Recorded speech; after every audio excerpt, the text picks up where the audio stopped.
Então nós vamos começar esta aula já falando dos 5 livros poéticos. Então nós iremos falar hoje dos 5 livros poéticos. Deixa eu colocar eles aqui, que vai ficar de melhor compreensão e melhor entendimento.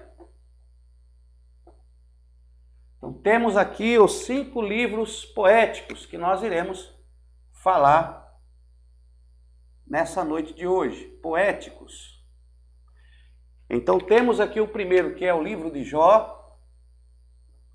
Livro de Jó. Depois nós vamos falar do livro de Salmos.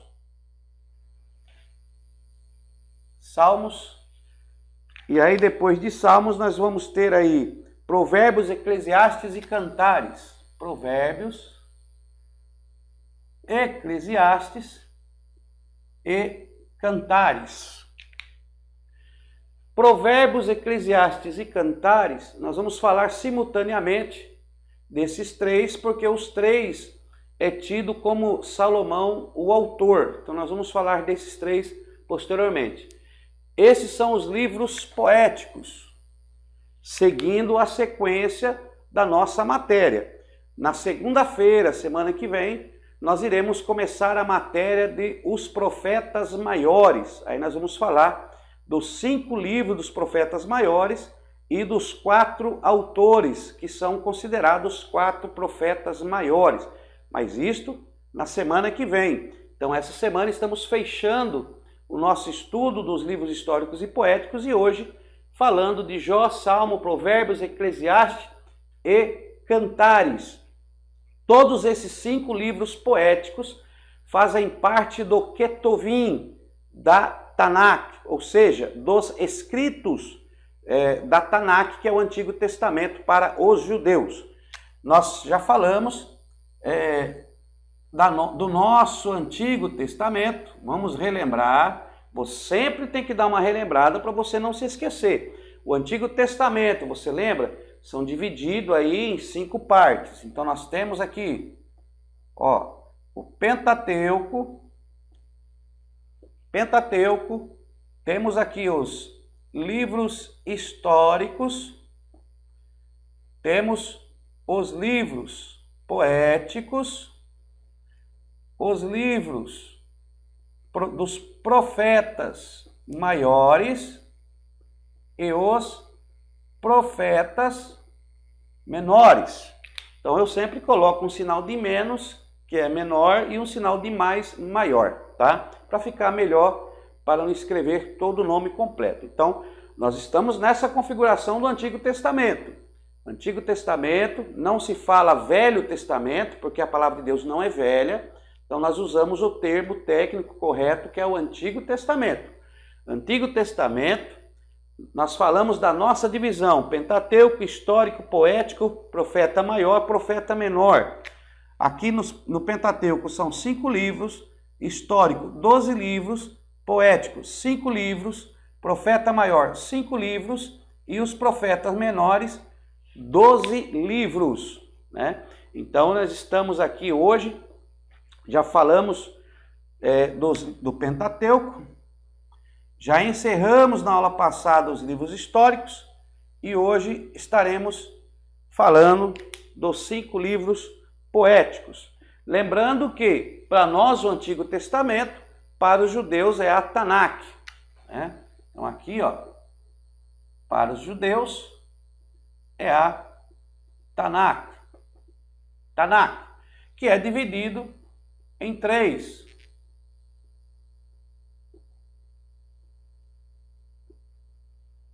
O primeiro aqui é a Torá, que é a lei. Primeiro aqui é a Torá, que é a lei, que compreende ao Pentateuco. Depois aqui temos os Nevi'im, que são os profetas. Nevi'im, que são os livros proféticos ou dos profetas. E aqui entra primeiro Samuel, vai entrar aqui Samuel, entra aqui Reis, tá? Josué, entra tudo aqui. Então a configuração é um pouco diferente da nossa configuração, porém contém todos os livros que o nosso Antigo Testamento tem. No nosso Antigo Testamento são 39 livros e a Tanakh, ela tem 36 livros. Por que essa diferença? Por que ela tem 3 livros a menos? Porque aqui nós falamos 1º e 2º Samuel, 1º e 2º Reis, 1º e 2º Crônicas. E aqui não, aqui é só Samuel, Reis e Crônicas. Então por isso que aqui tem só 3 e aqui tem 6. Então aqui tem 3 a mais que aqui, porque o livro está dividido em primeira parte e segunda parte. Mas aqui para eles não, é só uma parte, o livro é um só. Não tem 1º e 2º Samuel, tem só o livro de Samuel. Não tem 1º e 2º Reis, só o livro de Reis. Não tem 1º e 2º a Crônicas, é só Crônicas, tá? Essa é a diferença. Por isso que tem 3 aqui a menos que aqui. E a última configuração é os Ketuvim.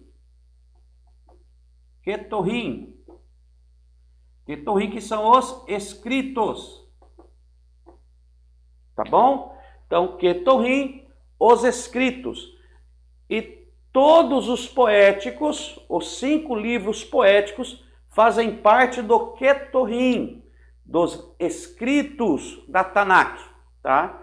Todos os 5 livros poéticos fazem parte do Ketuvim. Eu mandei lá no grupo, os irmãos receberam lá no grupo, eu mandei lá uma foto da configuração e da separação dessas 3 divisões e os livros aonde que eles estão, qual a qualificação deles. Então, lá no grupo nosso de alunos, você tem lá e você poderá estar fazendo as suas anotações, porque se eu for fazer aqui vai ocupar muito tempo, então lá já tem. Então, mas isso aqui é o primordial que os irmãos têm que sempre ter em mente, sempre guardar na mente dos irmãos essa divisão. Quando os irmãos falar ou conversar com alguém, eles falam, porque o livro de Eclesiastes, lá no Ketuvim da Torá, então você já sabe. Nós vamos falar de Jó, vamos falar de Salmos, né, que é no grego pseumoi, mas no hebraico não é pseumoi, não é Salmos. No hebraico é Telehim, acho que é mais ou menos isso, mas a gente vai falar depois. E aí Provérbios, Eclesiastes e Cantares. Então nós vamos falar desses livros. Deu para dar uma recapitulada, tudo bem? Então aqui vocês já recapitularam, vou estar apagando aqui a lousa. É bom sempre nas anotações, vocês estarem repetindo as anotações, para estarem sempre decorando e guardando na sua mente. Porque a prática, o saber é a prática. Sem a prática não se adquire o saber. Tá? O conhecimento é teoria. O conhecimento você adquire nos estudos da teoria. Mas a sabedoria ela vem da prática, o saber é da prática. Então vamos entrar aqui e começar com o nosso livro de Jó. Então vamos falar um pouquinho aqui de Jó.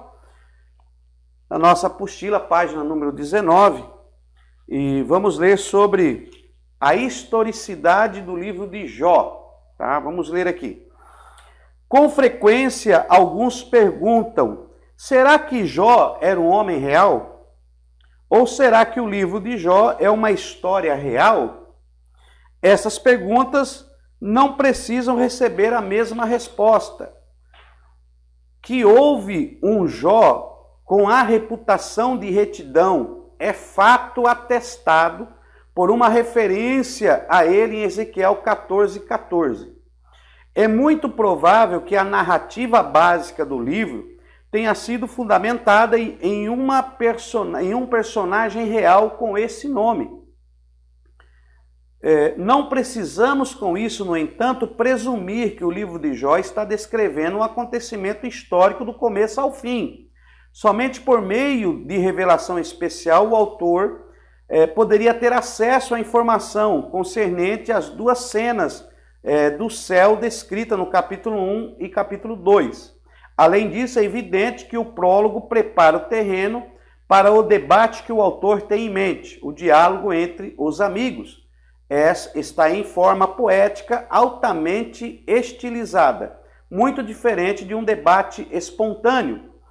Esses e outros fatores têm levado à opinião geral de que a narrativa básica do livro é uma história antiga de um homem real que sofreu imensamente. Um autor anônimo usou esse material para discutir o significado do sofrimento humano e o relacionamento de Deus com ele. Esse autor realizou um trabalho esplêndido. A autoria. O nome Jó, hebraico Iob, tem sido interpretado de várias maneiras. Uma sugestão é: onde está meu pai?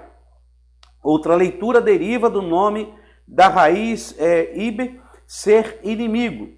É possível entendê-lo como uma forma ativa, oponente a Javé, ou como uma forma passiva, alguém a quem Javé trata como inimigo. Pode haver um jogo de palavras quando Jó lamenta ser inimigo, Oieb, de Deus, no capítulo 13, versículo 24. O livro de Jó lida com a pergunta dos séculos. Se Deus é justo e amoroso, por que permite que um homem realmente justo, tal como Jó, sofra tanto? Esse assunto, o livro revela as seguintes verdades. Primeiro, Satanás como adversário de Deus. Letra B, Deus lida com situações demais elevadas para a compreensão da mente humana. C, a verdadeira base da fé acha-se nas mãos de Deus. Letra D, Deus às vezes permite que Satanás prove o justo mediante contratempos. E a letra E, embora os métodos de agir às vezes pareçam contraditórios e cruéis, é plenamente compassivo e misericordioso. Então nós temos aqui sobre essa introdução ao livro de Jó, que é o que nós vamos falar aqui hoje. Nós vamos dividir o livro de Jó para sermos bem práticos, e eu queria que você já abrisse a sua Bíblia e deixasse aberto aí. Isso, irmão, obrigado. Eu vi agora que Salmos em hebraico, Terrilim. É isso mesmo, Terrilim. Então, irmãos, vocês abram a Bíblia agora em Jó, que nós vamos ver algumas coisas. Não vamos esgotar o conhecimento do livro de Jó, porque para estudar o livro de Jó, ou estudar a cada livro desse, nós precisaríamos de muito tempo e demandar muitas aulas. Então nós estamos fazendo aqui uma síntese. Então nós vamos dividir o livro de Jó em 3 partes, tá? Então vamos falar do livro de Jó em 3 partes, tá? Então temos aqui o Jó. Jó, nós temos aqui sua família, né? Ou sua vida antes da aflição. Então vamos falar Jó, sua vida antes da aflição. Aí depois temos Jó, sua vida durante a aflição. E sua vida após a aflição. E sua vida após a aflição. Então nós podemos dividir o livro de Jó nesses 3 estágios. Antes da aflição, durante a aflição e após a aflição. Nós temos aqui o nosso livro nossa Bíblia. Abre a sua Bíblia aí. E vamos ler Jó, capítulo 1, a partir do versículo 1, onde diz assim o texto: Havia um homem na terra de Uz, cujo nome era Jó. Este homem era íntegro, reto, temia a Deus, se desviava do mal. Nasceram-lhe 7 filhos e 3 filhas, um total de 10 filhos, né? Versículo 4. Iam seus filhos à casa uns dos outros e faziam banquetes, cada um por sua vez, e mandavam convidar as suas 3 irmãs para comerem e beberem com eles. Terminados os dias de seus banquetes, Jó os chamava e os santificava. Levantando-se de madrugada, oferecia holocaustos, segundo o número de todos eles, pensando: talvez os meus filhos tenham pecado e blasfemado contra Deus no seu coração. Assim fazia Jó continuamente. Certo dia, os filhos de Deus vieram apresentar-se perante o Senhor, e veio também Satanás entre eles. Disse o Senhor a Satanás: de onde vens? Respondeu Satanás ao Senhor: de rodear a terra e passear por ela. Então disse o Senhor a Satanás: observaste o meu servo Jó? Não há ninguém na terra semelhante a ele, homem íntegro, reto e temente a Deus, que se desvia do mal. Respondeu Satanás ao Senhor: teme Jó a Deus sem motivo?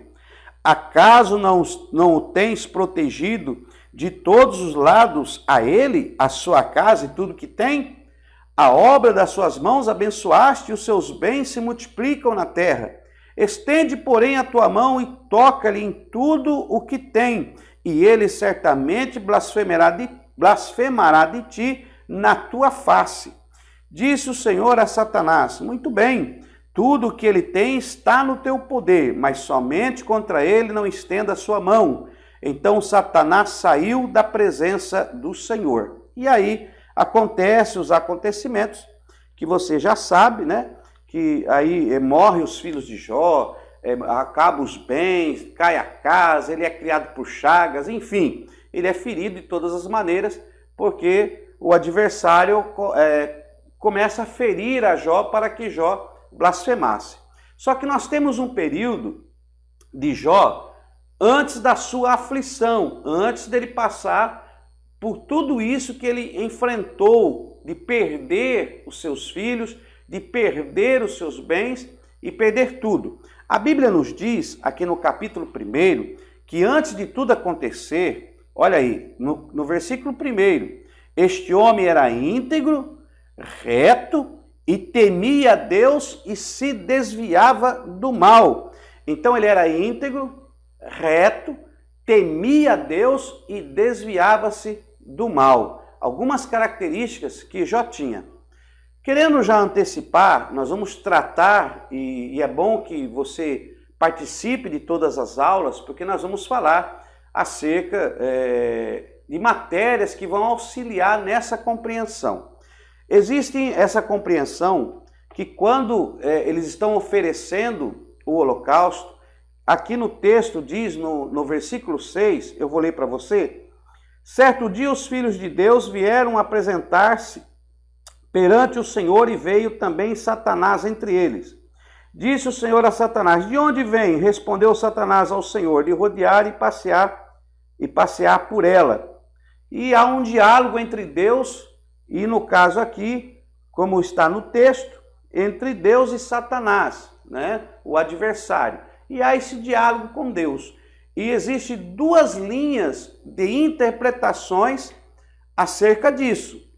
Existe uma linha de interpretação que diz que isso aconteceu no céu, que quando os filhos de Deus vieram adorar ao Senhor, e aí Deus estava lá no seu alto sublime trono, e quando os filhos de Deus estão adorando ao Senhor, como seres angelicais, essa interpretação, diz que Satanás então se achega entre eles, né? E há essa interpretação. Mas há também uma outra interpretação que eu quero passar para você. Então, a primeira interpretação é que o acontecimento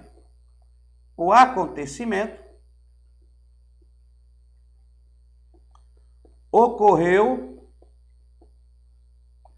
no céu.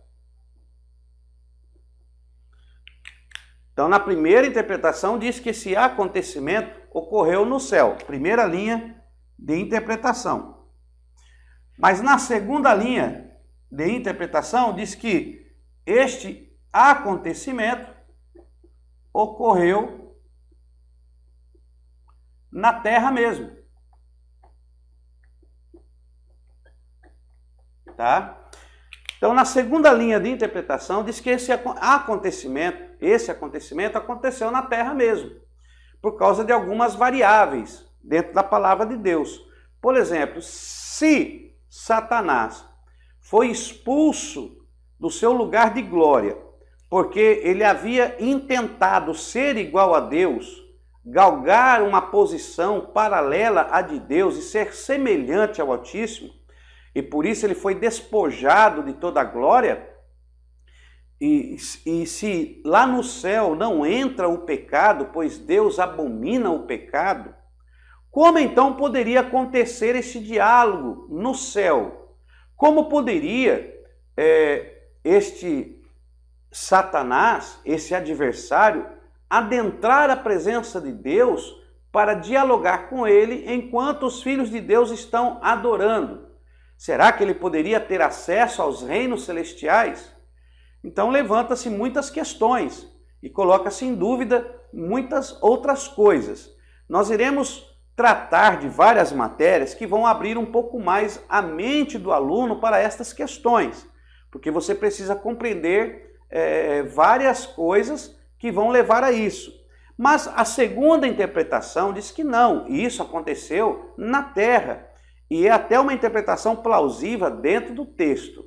Uma das regras da palavra de Deus é que a palavra de Deus, ela explica-se a si mesma, ou seja, a palavra de Deus não é tão difícil interpretação, mas tem que ser prestado atenção na leitura e no texto. Então, quando nós lemos aqui, os irmãos percebam que há entre o versículo de número 5 e o versículo de número 6, existe aqui uma epígrafe, existe aqui uma separação feita pelos transliteradores da Bíblia. A nossa Bíblia, principalmente a minha, tem aqui uma divisão e tem uma epígrafe que diz assim, a primeira prova de Jó. E aí essa epígrafe separa o versículo 6 do versículo 5. Então é fácil para quem está lendo desconsiderar o contexto do versículo 1 até o versículo 5. Então nós temos que considerar os acontecimentos que antecedem o versículo 6, aonde vai dizer que certo dia os filhos de Deus vieram apresentar-se à terra. E o conceito daquela época dos filhos de Deus e os filhos dos homens. Quando nós lemos lá em Gênesis, lembra que nós fizemos aquela leitura, Senhor, ensina-nos a contar os nossos dias, né? O próprio Deus não queria que os jovens do seu povo, dos escolhidos de Deus, ali da nação dos judeus, dos hebreus, saísse do seu meio e fosse buscar mulheres em meio aos homens, porque aqueles que não serviam a Deus, nós já vimos isso, que para Deus eles só existem, são considerados como homens existentes. Mas aqueles que serviam a Deus, que viviam debaixo da lei de Deus, eles eram considerados como filhos de Deus. Assim como nós hoje consideramos os cristãos filhos de Deus.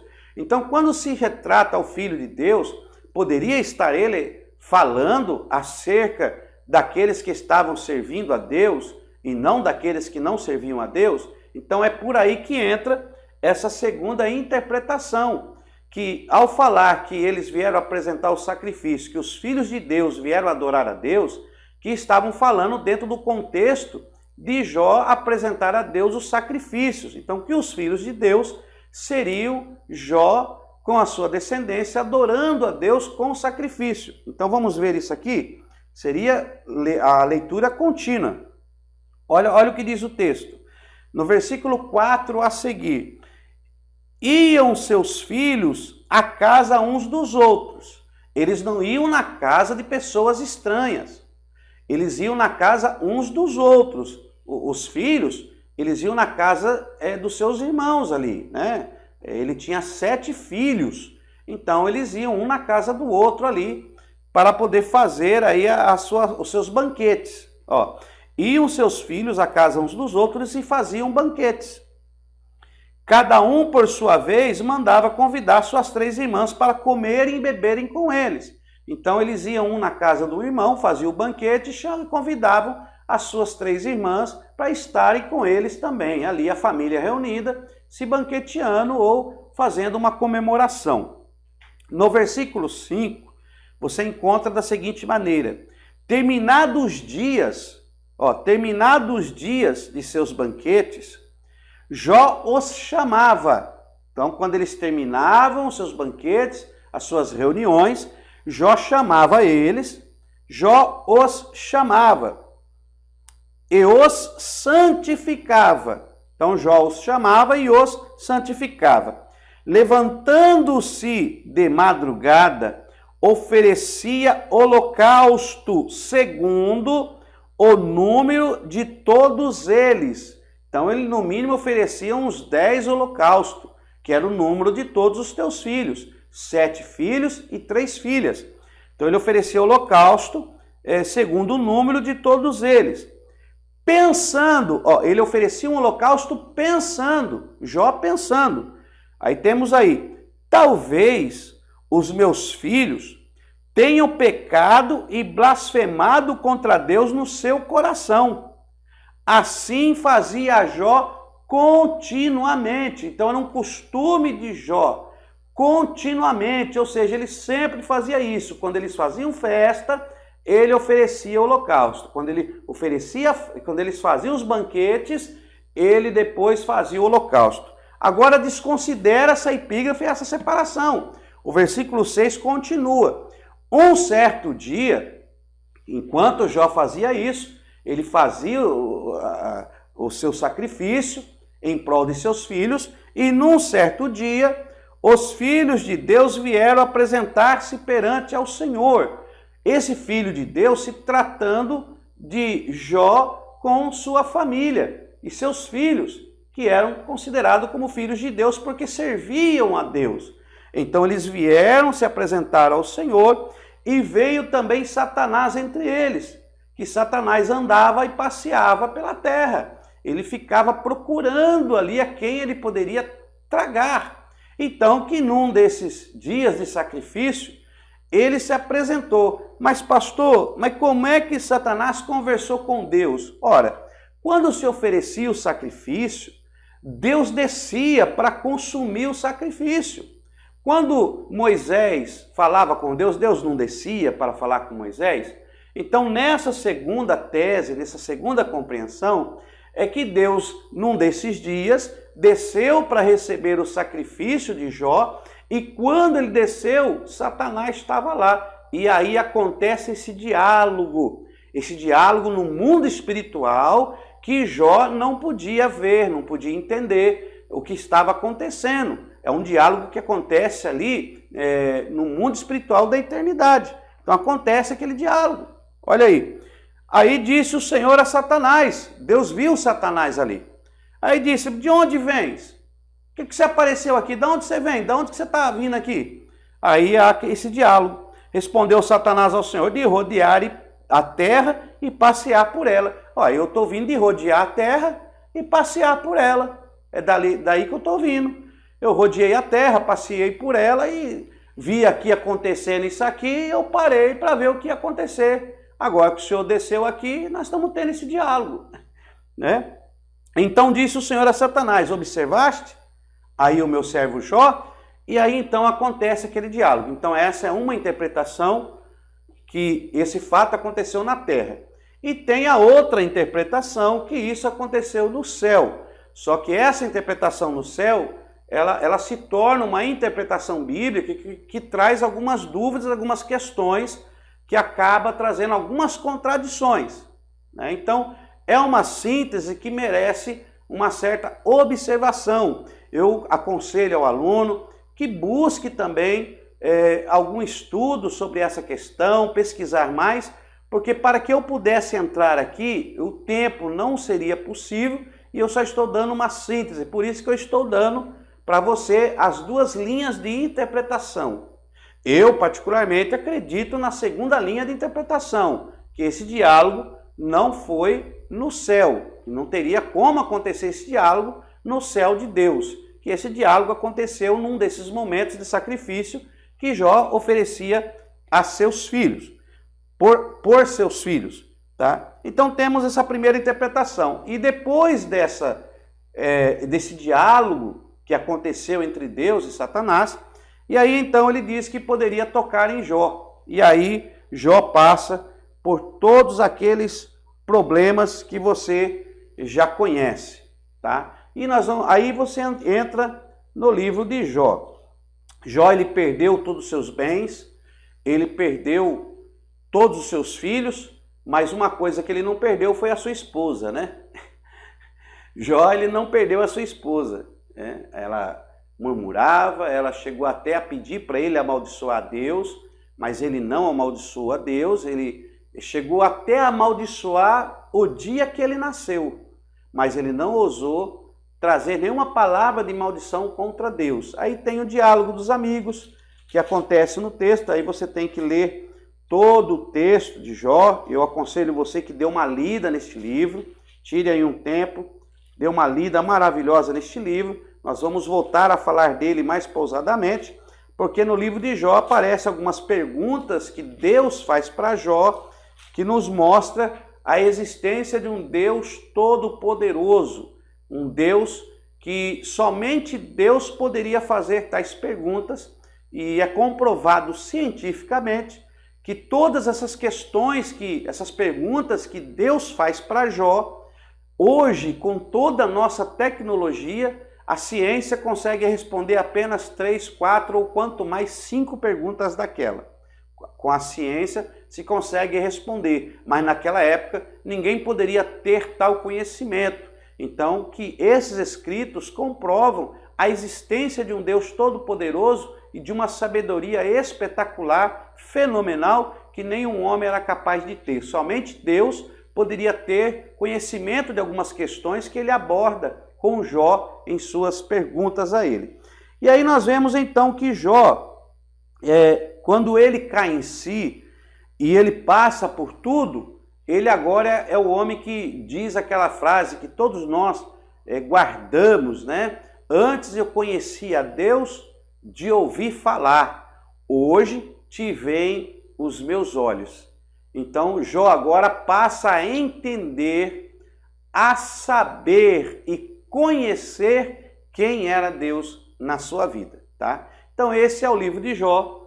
Então temos aí a forma de você estar estudando mais profundamente este livro, é você olhando na visão da vida de Jó antes da aflição, a vida de Jó durante a aflição e a vida de Jó após a aflição. Essa é uma síntese, eu estou te dando uma síntese aqui, tá bom? E os epígrafos, né, que nós dizemos que já tivemos uma aula na introdução bíblica acerca das epígrafes, que os irmãos não devem levar aí muita consideração essas epígrafes bíblicas e tratar com muito cuidado quando há uma separação de um texto para o outro e aplicar sempre o oica e ver se o texto anterior não faz parte do texto da leitura em si. Então você tem que estar com todo cuidado fazendo a leitura da palavra de Deus para que você não possa tirar interpretações errôneas ou até falsas doutrinas ou heresias que têm surgido aí no decorrer dos anos.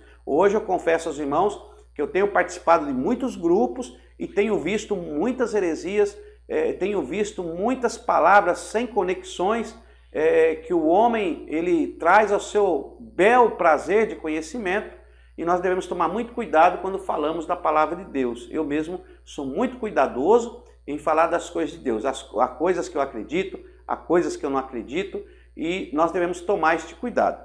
Então nós vamos para o próximo livro. Vamos andar aqui, senão o tempo não vai dar. Tá?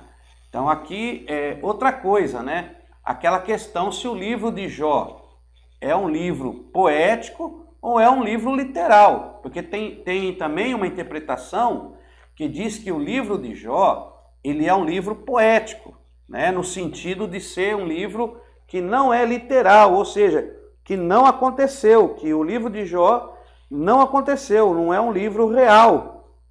Né? Bom, então, o livro de Jó, já falamos do livro de Jó, então agora vamos fazer uma síntese do livro de Salmos, né? Psalmoi. Então vamos fazer uma síntese do livro de Salmos, né? Salmos, deixa eu colocar aqui, Salmos.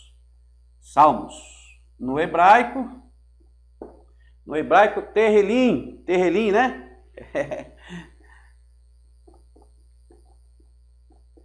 No hebraico Tehilim, com M, Tehilim. No grego, psalmoi. Os judeus não gostam muito de falar psalmoi ou salmos, né? Eles usam o termo terrilim, porque há uma diferença de interpretação. Porque quando se fala psalmoi é um cântico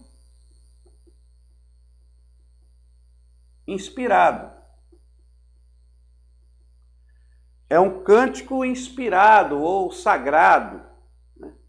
E terrilim, ele é mais que um cântico inspirado.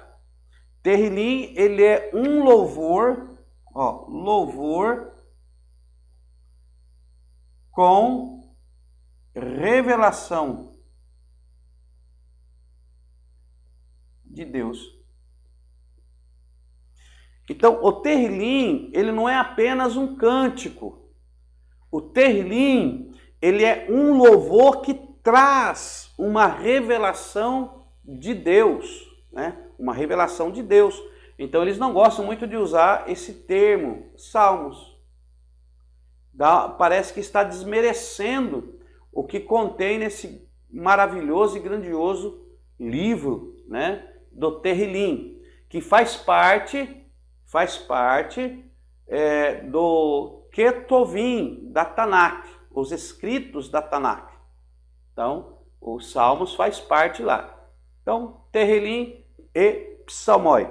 Nós vamos dividir aqui o livro de Salmos. Eu vou fazer uma divisão, para nós não demorarmos muito, lógico, uma divisão, e ele pode ser dividido em 5 livros, tá? Salmos, minhas canetas não estão boas, né? Salmos, pode ser dividido em 5 livros. Vamos pôr aqui, ó, primeiro, segundo, terceiro, quarto e o quinto. Então ele pode ser dividido em 5 partes. Aí nós vamos do versículo 1 ao 41. Aqui vai ser do 1 ao 41. Aí depois vai ser do 42 ao 72. Do 42 ao 72. Do capítulo 73 ao 89. 73 ao 89. Do capítulo 90 ao 106. 90 ao 106. Deixa eu pôr mais para lá. 90 ao 106 e do 107 até o final do livro de Salmos de 150, né? Que é o capítulo 150. Então, temos aí essa divisão, que é a divisão que nós iremos fazer de Salmo, né? Do terrilim. Olha aí. Essa divisão. Nessa divisão aqui, na primeira divisão do livro de Salmos, tem o autor que é Davi, tem alguns salmos de Davi. Então aqui nós temos Davi e salmos anônimos. Anônimos. Davi e anônimos. Do 1 até o 41. Tem o Salmo 23 que é espetacular. Não dá tempo de nós falarmos de todos os salmos, irmão, porque é muito profundo. Mas nós ainda temos muito chão para falar da Bíblia e com certeza nós vamos falar de muitos salmos aí que nós teremos que voltar a eles. Então, só fazendo essa divisão para que você tenha essa síntese do livro de Salmos. Também 150 capítulos, né, irmão, para falar em uma aula junto com os demais livros poéticos. Não dá tempo, não. Então, esses aí são livros poéticos. E nós vamos dividir a primeira parte. O primeiro livro é escrito por Davi e anônimos. A segunda parte é escrita por Davi, Salomão, os filhos de Coré, Asaf. Filhos de Coré, Asaf e os anônimos.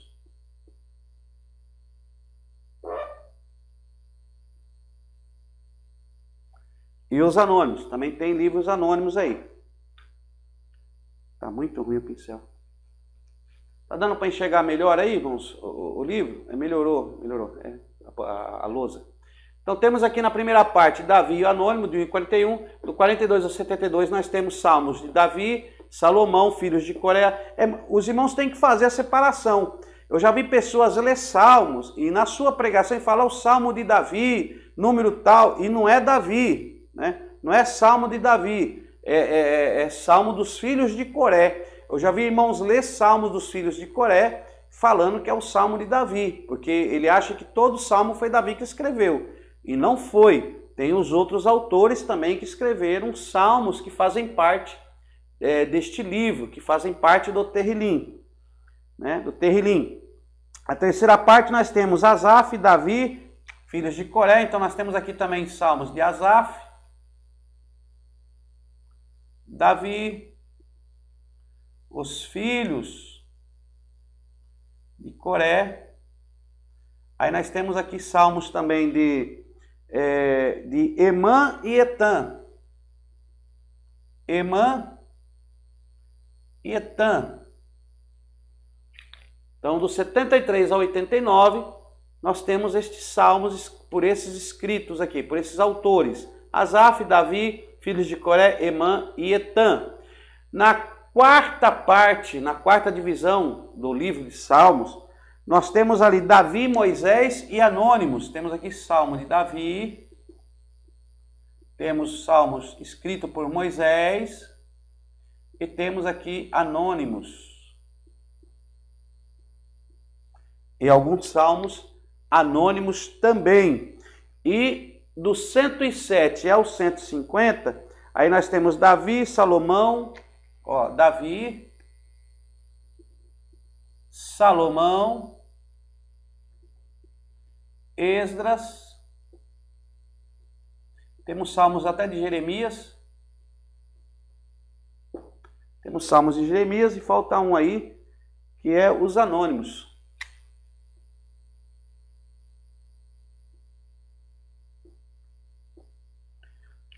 Então temos esses salmos desses autores aí. Por que nós dividimos em 5? Tá? Nós dividimos aqui em 5 partes para ficar melhor a interpretação, porque o livro de Salmos, ele aponta para o Pentateuco, ele aponta, segundo aí os judeus, o livro de Salmos, ele aponta para o Pentateuco. O livro de Salmos, ele é completo em si. E esses salmos, esses terrilins, eles trazem uma revelação extraordinária de Deus e eles apontam para o Pentateuco. Por isso eu fiz aqui a divisão em 5 partes, porque cada parte destes salmos aqui, que nós separamos, vai tratar de uma síntese diferente, de um tema diferente. Tá? Salmo 46, o Simão colocou ali Salmo 46. Não chega lá. É os filhos de Coré, se eu não me engano. Então, ele faz uma separação. Então, essa primeira categoria de salmos aqui, do Salmo 1 até o 41, ele fala sobre o ser humano, o ser humano e a criação. Então, ele fala do ser humano e a criação. Esse 2 aqui, ele fala do livramento e redenção. Essa linha de salmos trazem como tema o livramento e a salvação. Livramento e salvação. Se eu não me engano, a nossa apostila tem aí, tem um gráfico aí na nossa apostila aí, na página 23 do nosso material didático. Na página 23 do nosso material didático tem essa divisão. Só não tem algumas coisas que eu estou colocando aqui, mas tem aí a divisão. Aqui na terceira parte fala sobre adoração no santuário. Adoração no santuário, o deserto e os caminhos de Deus. Essa outra parte fala do deserto e os caminhos de Deus. E para encerrar, a última parte fala da palavra de Deus e o seu louvor. Aqui fala da palavra de Deus e o seu louvor, tá? Então essa última parte fala da palavra de Deus e o seu louvor. Então nós dividimos aqui por quê? Porque essa primeira parte, como ela fala do ser humano e criação, ela aponta para Gênesis, tá? Aponta para Gênesis, para o Bereshit. Essa parte do Salmo 42 até o Salmo 72, ele traz um tema sobre livramento e salvação. Então esse aqui aponta para o segundo livro do Pentateuco. No caso aqui aponta para o Êxodo. Shemot, aponta para Shemot. Essa terceira parte da divisão dos livros, do Salmo de número 73 até 89, que esses escritores apontam mais sobre adoração e santuário dentro deste tema, aponta para o Levítico, né? Para o livro de Levítico, Vaikra. Então, temos aqui Levítico.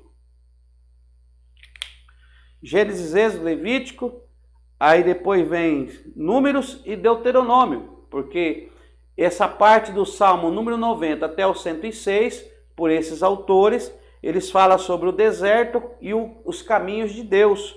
Então aponta este livro aqui, no caso, para Gênesis, Êxodo, Levítico, Números, para Números, que é o Bamidbar.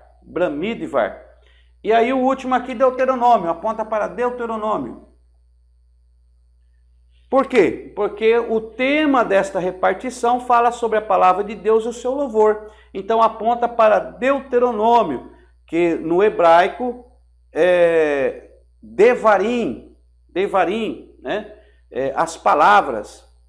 Então, quando você lê o Salmo, dentro dessa qualificação, você já tem a entender mais ou menos o tema de qual está falando e o que o cantor, ao salmodiar, ao ele usar o terrelim para adorar a Deus, trazendo uma revelação de Deus, está dentro de um tema, dentro de uma configuração para o Pentateuco e vai falar sobre essas partes. Então é muito importante, por exemplo, os filhos de Coré.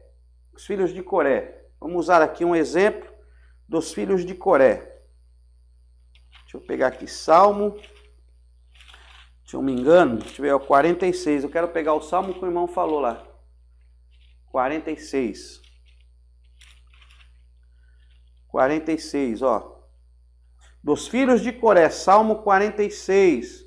Deus é o nosso refúgio e fortaleza, socorro bem presente na angústia, pelo que não temeremos, ainda que a terra se mude, né? Ainda que os montes transportem para o meio dos mares, ainda que as águas rujam, se perturbem, ainda que os montes se abalem pela sua braveza, há um rio cujas correntes alegram a cidade de Deus, o santuário das moradas do Altíssimo. Deus está no meio dela, não será abalada. Deus ajudará ao romper da manhã. Versículo 10, vamos lá para o 10, que é tão pregado. Aquietai-vos e sabei que eu sou Deus. Serei exaltado entre as nações, serei exaltado sobre toda a terra. Este salmo, ele foi salmodiado pelos filhos de Coré. Para você entender este acontecimento, você tem que entender o que estava acontecendo com os filhos de Coré. Aí você tem que ir para onde? Você tem que ir para Números, capítulo 16, versículo 1. Ó, filhos de Coré. Filhos de Coré, Salmo 46. Ele está dentro do livramento e salvação, que é o êxodo, né? Shemot, que é a saída. Então, o livramento, que Deus livrou, Deus tirou eles do Egito. Mas só que, o que aconteceu com eles? Então, quando você vai para o livro de Números, não precisamente no livro de Êxodo, mas para Números aqui, aconteceu algo que modificou para sempre os filhos de Coré. Tem lá no texto, fogo estranho que eles ofereceram ao Senhor. Quer ver aqui, irmãos? Ó, pega a sua Bíblia aí. Pega a sua Bíblia aí e vamos ler aqui. deixa eu marcar aqui, filhos de Coré, Salmo 46, Números, abra a sua Bíblia, Números, capítulo 16, versículo 1. Vamos ler aqui. Vamos falar, Salmo 46. Vamos lá para Números, capítulo 16, o versículo 1. 16, 1. Vamos lá.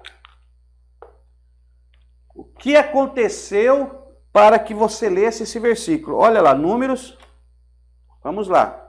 16, 1. Os irmãos estão acompanhando aí? Abra a sua Bíblia aí, meu irmão. Vamos lá, vamos aqui, vamos ler a Bíblia. Aqui temos Coré, Datã e Abirão, a revolta de Coré, Números 16. Olha o que aconteceu aqui. Coré, filho de Azar, filho de Coate, filho de Levi. Versículo 2. Se levantaram contra Moisés com 250 homens dos filhos de Israel, líderes da comunidade, respeitados nas solenidades, homens de posição. Então aqui fala da revolta de Coré. Coré, ele levanta contra Moisés. E ele levanta contra Moisés, ele e 250 homens dos filhos de Israel. Ele junta 250 homens e levanta contra Moisés. Por quê? Porque se colocaram acima do povo. Todos são santos, né? Por que se colocaram? Por que vocês estão na liderança? Eles não aceitavam a liderança. Eles ajuntaram contra Moisés e contra Arão. Olha aí, no versículo de número 3. Ajuntaram-se contra Moisés e contra Arão. Olha aí. 250 homens contra Moisés e contra Arão. Versículo de número 4. Quando Moisés ouviu isto, caiu prostrado com o rosto em terra. Versículo 5. Então disse a Coré e a todos os seus seguidores: amanhã pela manhã o Senhor fará saber quem é seu e quem é o santo. E o que ele fará chegar a si, aquele a quem escolher fará chegar a si. Fazei isto, Coré e todos os seus seguidores, tomai os incensários, ponde neles fogo e incenso, amanhã, perante o Senhor. O homem a quem o Senhor escolher, esse será santo. Isso vos é suficiente, filhos de Levi. E aí eles fazem para apresentar o incensário, vão queimar fogo diante de Deus para ver quem é verdadeiramente que Deus escolheu. Porque Coré juntou alguns líderes e foi contra Moisés e contra Arão. E aí mandou chamar, se reuniram. Aí você vai encontrar aqui no versículo de número... Eu estou pulando, irmão, porque não dá tempo. Eu estou olhando aqui o tempo para nós prosseguir, tá? Olha aí. Versículo 18. Tomaram, pois, cada qual o seu incensário. Neles puseram fogo e incenso e se colocaram à entrada da tenda da congregação com Moisés e Arão. Eles colocaram incenso, prepararam incensário, Coré e toda a sua estirpe lá. E vamos lá, vamos para cima, né? Versículo 19. Quando Coré ajuntou contra eles toda a comunidade à entrada da tenda da congregação, a glória do Senhor apareceu a toda a congregação. Disse o Senhor a Moisés e a Arão: apartai-vos do meio desta congregação, e os consumirei como num momento. Versículo 22. Eles, porém, se postaram sobre os seus rostos e disseram: ó Deus, Deus dos espíritos de todos os viventes, pecará um só homem e tu se indignará tanto contra toda esta comunidade? Disse o Senhor a Moisés: dize a toda esta comunidade: levantai-vos do redor da tenda de Coré, Datã e Abirão. Se aparta da tenda de Coré aí, que Deus vai punir eles. E eles se afastam. Olha o que diz o versículo 28. Então disse Moisés: nisto conhecereis que o Senhor me enviou a fazer todos estes feitos que não procedem do meu coração. Se esses homens morrerem como morrem todos os homens e acontecer com eles o que normalmente acontece a todos os homens, então o Senhor não me enviou. Moisés estava dizendo o seguinte: se afastam deles. Se esses camaradas morrer de morte natural, Deus não é comigo. Se eles morrer como morrem todos os homens, Deus não é comigo. Agora, se acontecer algo extraordinário, Deus é comigo. Olha, no versículo 30, Se, porém, o Senhor fizer alguma coisa estranha, a terra abrir a sua boca e os tragar com tudo que é seu, e vivos descerem ao sepulcro, então conhecereis que esses homens desprezaram ao Senhor. Acabando ele de falar essas palavras, o solo se fendeu sobre os seus pés, abriu a boca e os tragou com suas casas, bem como todos os homens de Coré e todos os seus bens. Quando Moisés termina de falar, Deus abre a terra, engole eles e morre tudo, e Deus está provando: eu sou com Moisés e Arão. Por quê? Porque Coré se rebeliou, achando que Moisés e Arão tinham se colocado porque eles queriam se colocar na frente do povo. Então houve uma revolta. E isso trouxe um prejuízo? Trouxe. Olha aí o que diz o texto. Versículo 35. Estou no capítulo 16 de Números. Versículo 35. Então saiu fogo do Senhor e consumiu os 250 homens que ofereciam incenso. Olha lá o versículo 40. Por memorial para os filhos de Israel, para que nenhum estranho que não for da semente de Arão se chegue para acender incenso perante o Senhor. Aí fizeram memorial, tal, né? Para que ninguém se achegue. Olha quantos morreram naquele dia. Ó, quantos morreram? Aí, ó, no dia seguinte, versículo 41.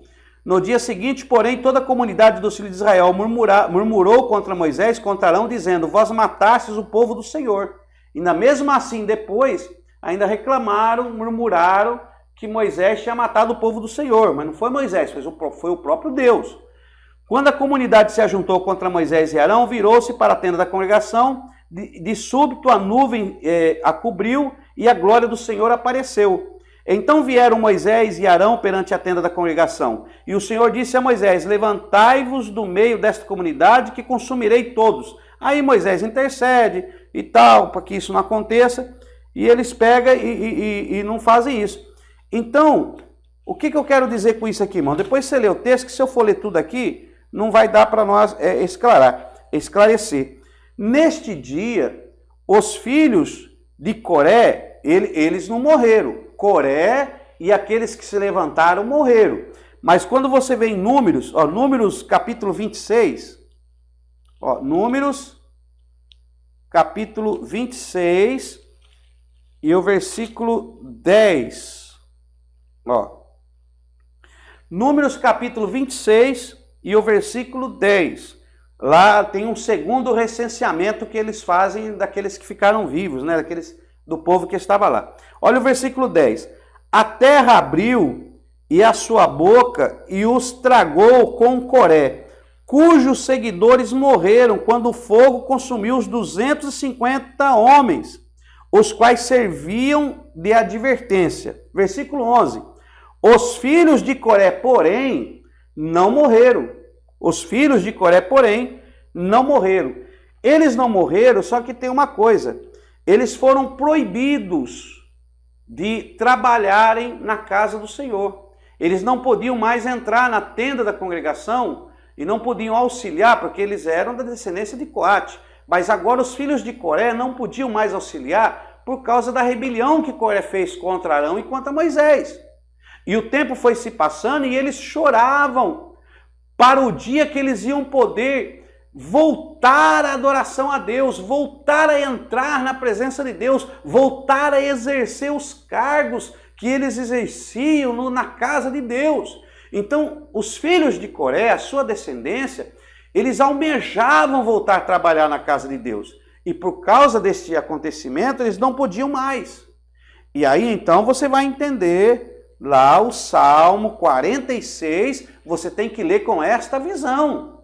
Eles destituídos da presença de Deus, eles não podiam mais trabalhar na casa de Deus por causa de Coré, eles estavam afastados dos seus cargos, não podiam mais pisar lá dentro do tabernáculo do Senhor e eles queriam trabalhar para Deus.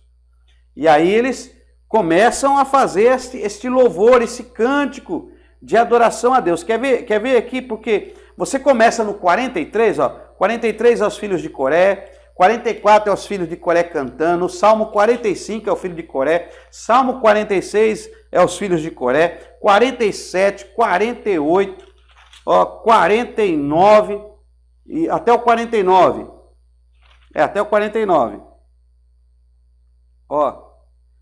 Olha aqui, irmãos, que coisa gloriosa. Ó. Olha o Salmo de número 46. Olha que coisa linda. Salmo 46. Aliás, 43, desculpa. O Salmo 43. Faze-me justiça, ó Deus, e pleiteia a nossa causa, a minha causa, contra uma nação ímpia. Livra-me do homem enganador e do iníquo. Tu és o Deus da minha fortaleza. Por que me rejeitaste? Por que me visto de luto por causa da opressão do inimigo? Envia-me a tua luz, a tua verdade, para que me guiem. Leve-me ao teu santo monte, ao lugar da tua habitação. O verso 4. Então irei ao altar de Deus, o Deus que é a minha grande alegria. Com harpa te louvarei, ó Deus, Deus meu. Porque estás abatido, a minha alma? Porque te perturbas dentro de mim? Espera em Deus, pois ainda o louvarei, meu Salvador e Deus meu. Eles almejavam voltar a adorar a Deus. E aí eles escrevem salmos aqui maravilhosos, cânticos que eles escrevem porque eles queriam retornar.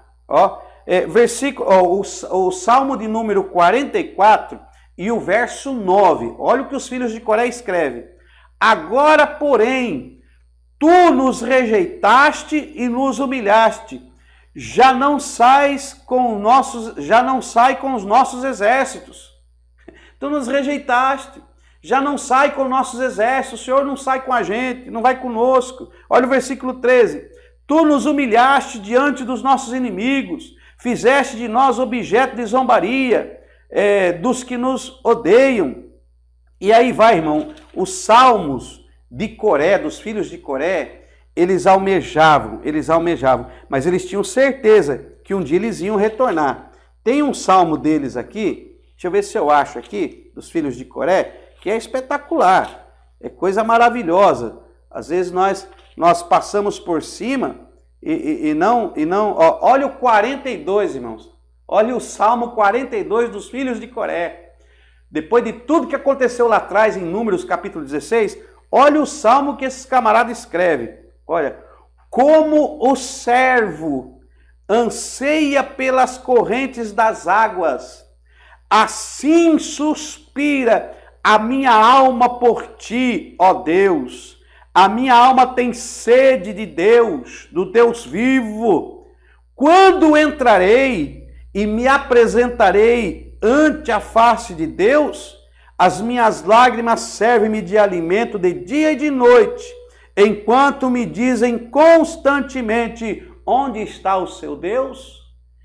Então é extraordinário, eles ansiavam e houve um retorno. Deus fez um perdão para os filhos de Coré, aconteceu um perdão, mas nós vamos falar disso mais para frente.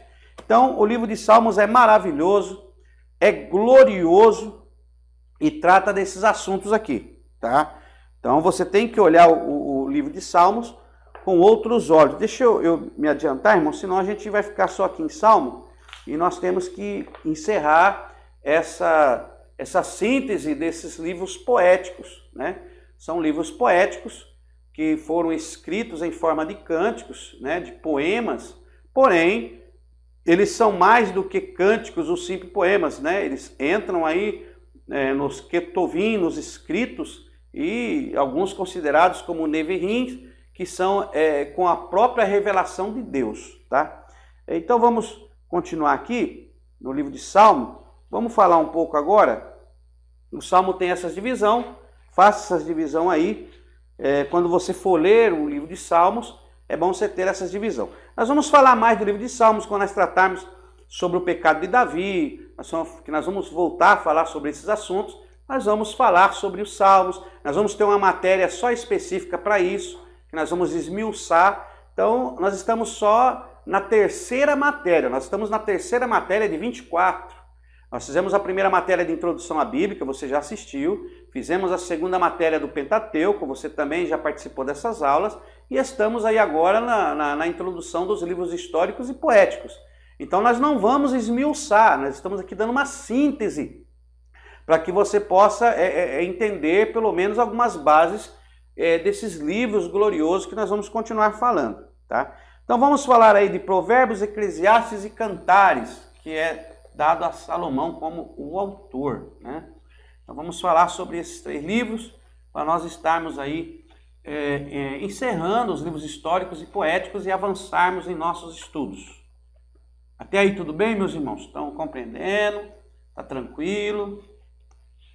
É pouca coisa que eu não quero dar muita informação, porque se nós entrarmos aí em algumas profundidades, irmão, aí a aula não vai dar para nós falarmos de todos os livros que nós temos que falar. Então, como é muito livro, a gente tem que estar dando uma... a gente tem que estar... Como é muito livro, a gente tem que estar... Então eu estou dando aqui só umas introduções, mas não se preocupe, nós vamos retornar, você vai aprender, você tem 6 meses de estudo, né? É que a sede de aprender às vezes é muita e a gente quer beber muita água do que pode engolir. Então vamos bebendo devagarinho, vamos devagar e cada dia vamos aumentando as doses, cada dia vamos bebendo mais e a nossa alma vai se saciando de Deus. Vamos lá. Então nós vamos falar aqui sobre os últimos 3 livros poéticos. Eu deixei os 3 porque os 3 eles divergem entre si, porque os 3 é considerado o mesmo autor, que é Salomão, né, que escreveu os 3. Aí os irmãos deu uma lida no nosso material depois, os livros poéticos, os livros poéticos de Provérbios, Eclesiastes e Cantares. Então depois você dá uma observada, dá uma lida, né? Esse material você tem que ler, não é só assistir às aulas, tem que ler o material. Existem algumas técnicas, né? O nosso professor Inaldo, ele nos falou aí no nosso grupo lá, eu achei muito interessante o aplicativo que lê PDF. Então você instala o aplicativo no celular e ele vai ler o PDF para você e você vai ouvir e assimilar. Ele falou que dá até para acelerar essa leitura, para ler um pouco mais rápido, para você terminar aí mais fácil. Então existem técnicas que eu tenho certeza que você vai se aperfeiçoar para estar assimilando melhor aí e fazendo o seu tempo. Porque o tempo, irmãos, é nós que faz. Não adianta nós falar que não tem tempo. Se nós for olhar, tem que esperar sobrar tempo, nunca vai sobrar mesmo. O tempo é nós que fazemos. É nós que fazemos. Se nós for olhar o tempo que nós passamos com coisas vãs, nós achamos tempo para as coisas de Deus. Então o tempo é nós que fazemos. Então não tem essa de não tem tempo não. Você tem que se administrar e tem que ver o que é primordial na sua vida. Tá bom? Então vamos lá. Vamos falar então de Provérbios. Só que eu vou dividir aqui esses livros da seguinte maneira. Nós vamos fazer o seguinte, eu vou colocar aqui Salomão. Salomão. Tá? E vou colocar os seus escritos assim, para você entender. Vou colocar esse escrito, porque Provérbios, Eclesiastes e Cantares é previsto como Salomão o seu autor. Tem algumas que eles ficam com dúvida, mas na maioria é dado como Salomão é o seu autor. Então eu vou colocar aqui 3 formas. Eu vou colocar Cantares, Provérbios e Eclesiastes. Eu vou colocar fora de ordem. Eu vou colocar aqui, Cantares, Cantares. Eu vou colocar aqui Provérbio e vou colocar aqui Cantares, Provérbios e Eclesiastes. Eclesiastes. Eu vou colocar assim. Então eu coloquei Cantares, né? Cantares. Aí aqui. Opa, aqui não. É aqui. Tá bom? Então é assim. Cantares, Provérbios e Eclesiastes. Por que eu coloquei fora da ordem do que está na Bíblia? Porque quando Salomão escreveu Cantares, quando ele escreveu o livro poético de Cantares, é dito, e até em concordância com os judeus, e até uma cultura judaica, eles concordam com isso, que quando ele escreveu Cantares, ele escreveu quando ele era jovem, quando Salomão era jovem. Então, quando Salomão era jovem, ele escreve Cantares, né? Quando ele escreve o livro poético de Provérbios, então, quando ele escreve o livro poético de Cantares, ele era jovem. Quando ele escreve o livro de Provérbios, ele já estava com meia idade. Meia idade. E quando ele escreve o livro de Eclesiastes, quando ele escreve o livro de Eclesiastes, ele já estava no final da sua vida. Final da sua vida. Então é importante você ter isso em mente, que Salomão escreve o livro de Cantares quando ele era jovem. Aí lá em Cantares é um livro poético, né? Que vai falar sobre Salomão e a Sunamita, né? Uma de suas mulheres que ele amava muito. Alguns dizem que é o livro sexual da Bíblia, né? Que só fala. E existem duas maneiras de você interpretar Cantares de Salomão. Eu vou colocar aqui três maneiras de você interpretar. Então aqui, ó. Não vai caber aqui, peraí. Ó. Cantares.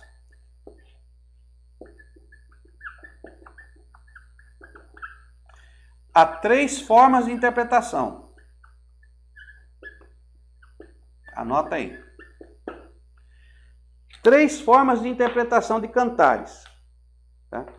A primeira interpretação é literal. Ó. Primeira é literal. A primeira é literal. Você vai interpretar Cantares de Salomão, Salomão e a Sunamita, literal. A história de amor dele com a Sunamita, que ele amava ela, o prazer que ele tinha com ela. Então você faz essa interpretação literal, o que o texto realmente está dizendo, né? É aquela interpretação lá literal.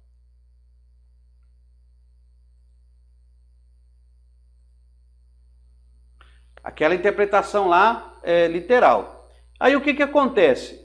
A segunda maneira de você fazer uma interpretação de Cantares seria uma alegoria. Então, vamos colocar aqui, ó. Alegoria. E a terceira seria uma tipologia. Ó. Então você pode fazer uma interpretação, primeiro, literal, que é o amor de Salomão pela Sunamita. A segunda, uma alegoria, alegoria de Yahvé e Israel. Então, a Sunamita como Israel e Salomão como Yahvé. Uma alegoria para a nação de Israel. Então, pode-se fazer como alegoria, tá? Como Israel, Yahvé e Israel. E a segunda, uma tipologia de Cristo e a igreja.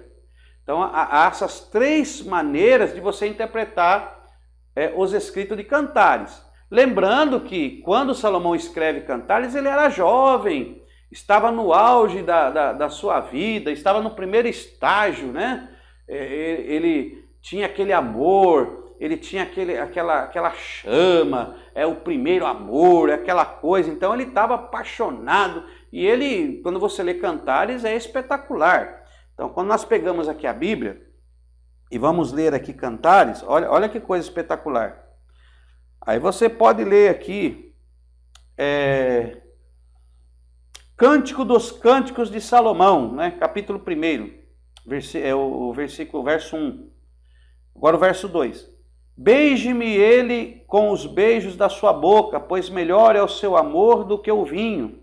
E aí vai falar de muita coisa aqui. O verso 10, capítulo 2, o verso 10 aqui. O meu amado fala e me diz: levanta, amada minha, formosa minha, e vem.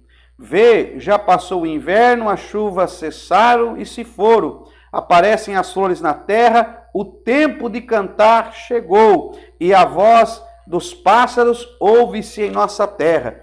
E aí vai, no capítulo 4, como és formosa, amada minha, os teus dentes são como o rebanho de ovelhas, os teus lábios como o fio de escarlate, o teu pescoço. E ele vai falando da beleza, né, da sunamita, falando do amor. Então, você pode fazer a primeira interpretação literal, que realmente é um salmo, é um poema, um livro poético que Salomão escreveu para sua amada, para sua desejada. Pode fazer uma alegoria, pode ser interpretado também os textos como alegoria, fazendo uma alegoria com Yahvé e Israel, Yahvé como Salomão e Israel como sendo desejada por Yahvé. E a outra você pode fazer uma tipologia nos dias de hoje como Cristo e a igreja, como Cristo ele também tem um amor pela sua noiva, que é a igreja. Então pode ser feito essas interpretações, tá? Você pode pesquisar mais sobre isso para conhecer um pouco mais sobre Cantares de Salomão, tá bom? É só uma síntese, tá? Para que você possa ter esse entendimento. E aí quando ele escreve Cantares, quando ele escreve os provérbios, aí Salomão já está um pouco na meia-idade. Por exemplo, ele escreveu aqui Cantares no ano de 1014, 1014 a.C. Mais ou menos, né? 1014 a.C. Quando ele escreve os poemas, os versos, a poesia de Eclesiastes, já foi no ano 977 a.C., mais ou menos 977 a.C., tá? Quando ele escreve aí os provérbios. Então ele já está um pouco mais balanceado.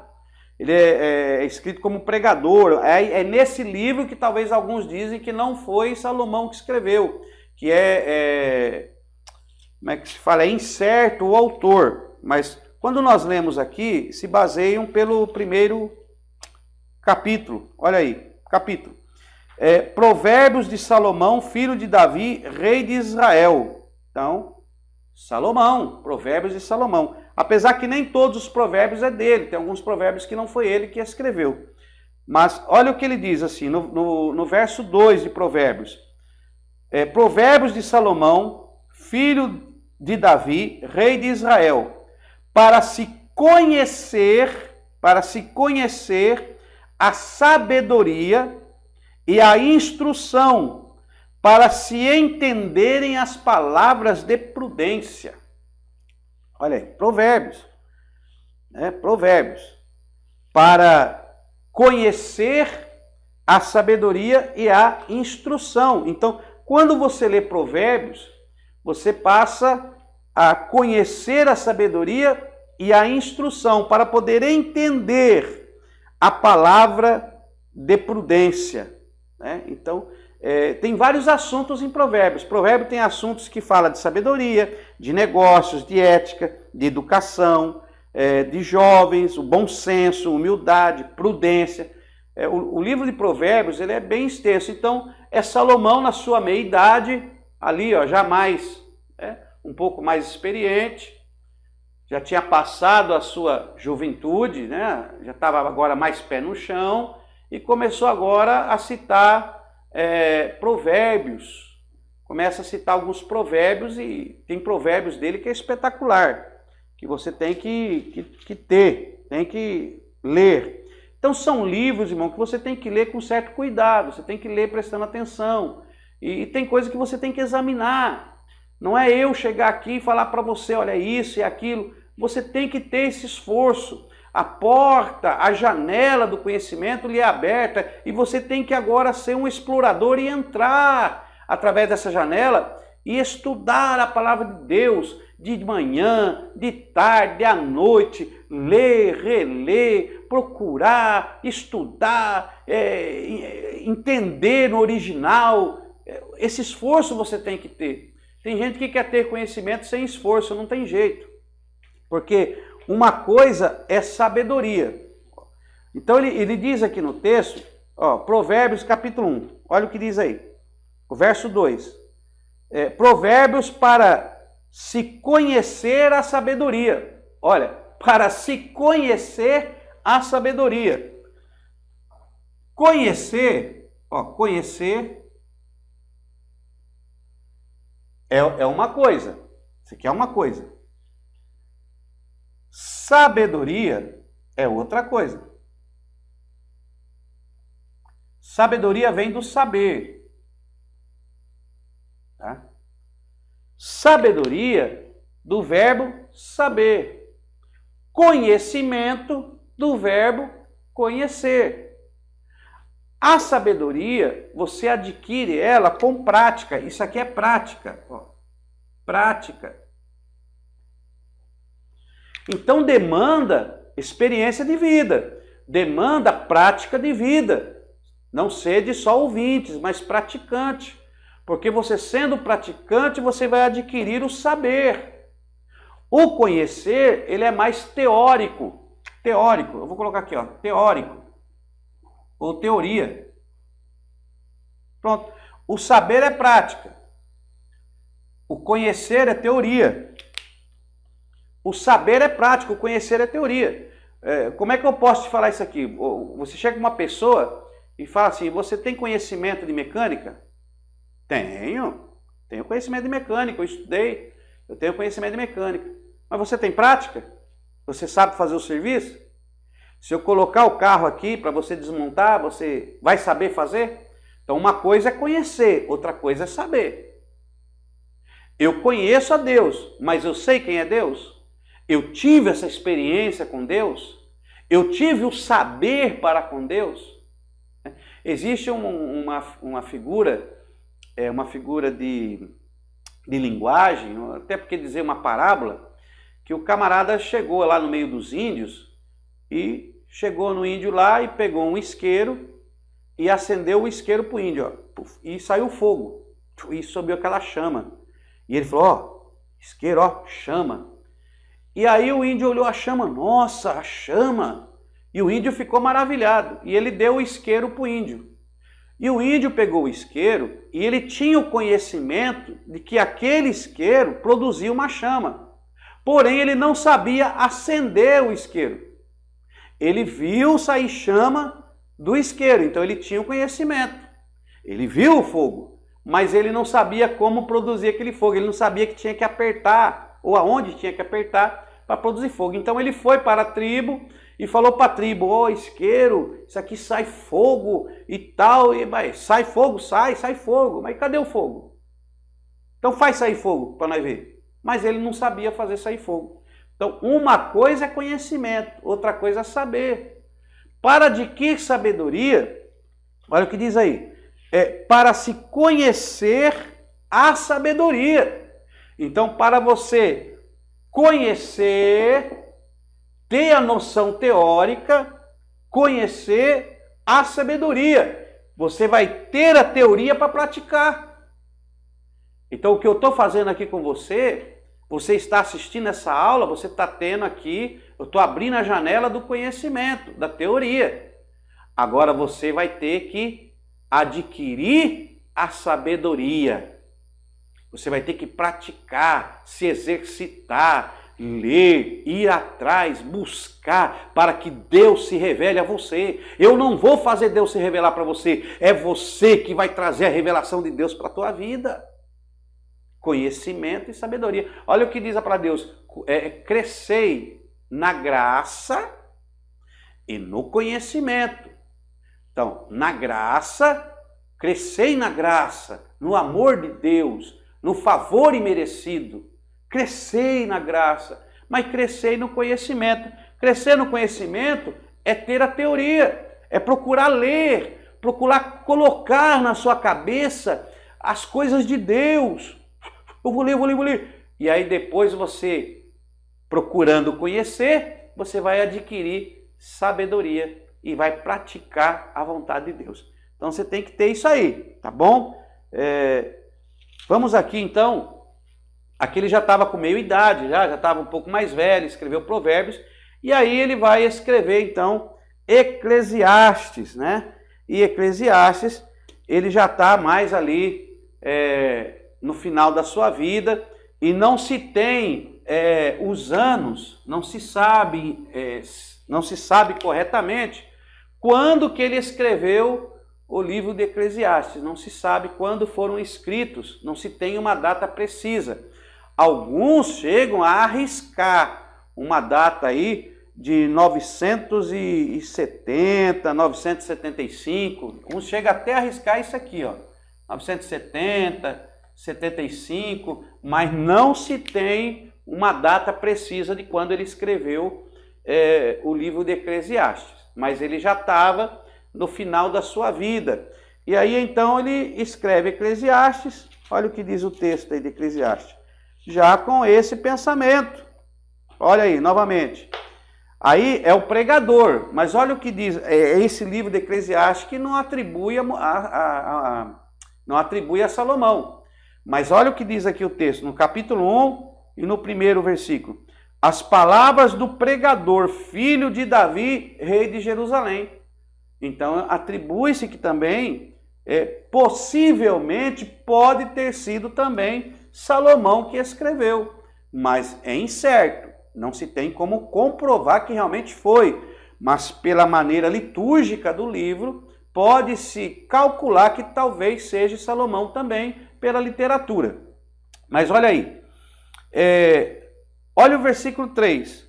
Que proveito tem um homem de todo o seu trabalho que faz debaixo do sol?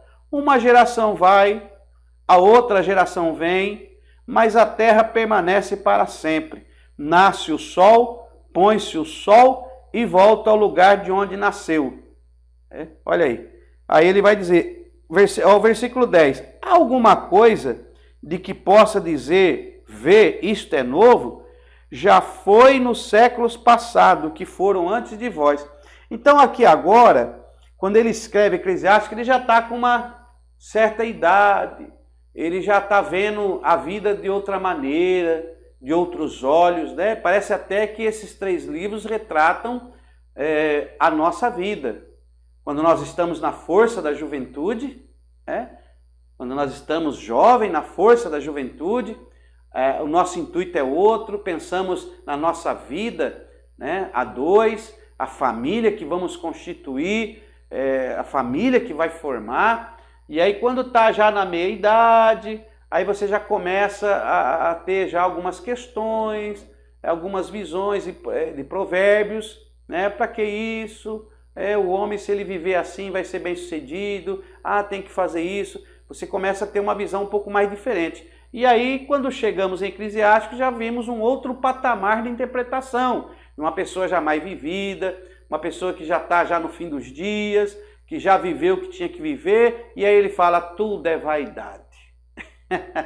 Tudo é vaidade. Olha o que diz aí. Então, o livro de Eclesiastes, nós podemos dividir ele em 2 partes.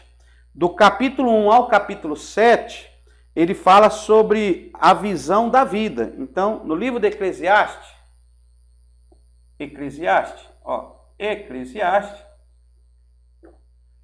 no livro de Eclesiastes, do capítulo 1 ao capítulo 7, o Salomão, nós calculando que ele é o autor, né? Nós dando aí a autoria desse livro para Salomão. Então, do capítulo 1 ao capítulo 7, ele tem uma visão da vida. Uma visão da vida. E do capítulo 8 ao capítulo 12,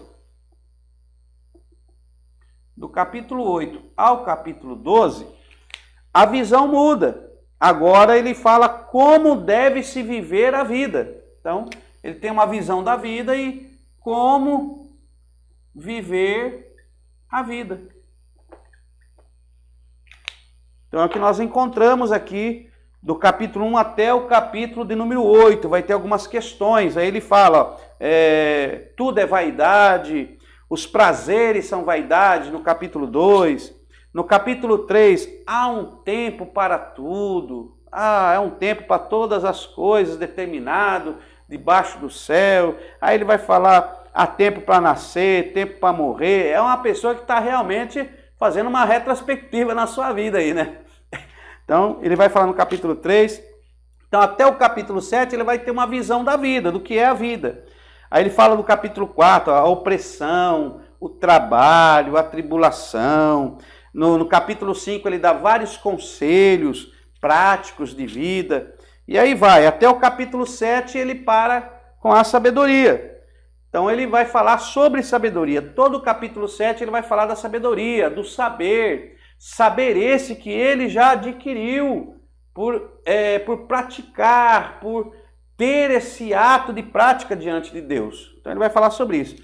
Aí no capítulo, a partir do capítulo 8, então ele vai falar como deve viver a vida, como viver a vida. Olha no versículo 9. No capítulo 9, Eclesiastes capítulo 9, versículo 1. Deveras resolvi todas essas coisas no meu coração, para claramente entender tudo isso, que os justos, os sábios e as suas obras estão nas mãos de Deus, e também que os homens não conhecem nem o amor, nem o ódio, tudo passa perante a sua face. E aí ele vai falando outras coisas. Então aí até o 12 ele vai falando sobre como viver a vida diante de Deus. Aí ele vai falar no capítulo 11, olha aí. Lança o teu pão sobre as águas, porque depois de muitos dias o acharás. Lança o teu pão sobre as águas, e depois de muitos dias o acharás. Viva a vida, lançando o seu pão, semeando, desejando bem, porque você vai colher, vai retornar para você. Olha o capítulo 12. Lembra-te do teu Criador nos dias da tua mocidade, antes que venham os maus dias, cheguem os anos dos quais vem a dizer, não tenho neles contentamento. Então no capítulo 12, ele vai dar uma reflexão de si mesmo. Lembra-te do teu Criador no dia da tua mocidade, antes que venham os dias maus e você venha dizer que não tenha nele contentamento. Não sabemos se Salomão, no final de seus dias, disse que talvez ele não tinha contentamento na sua vida.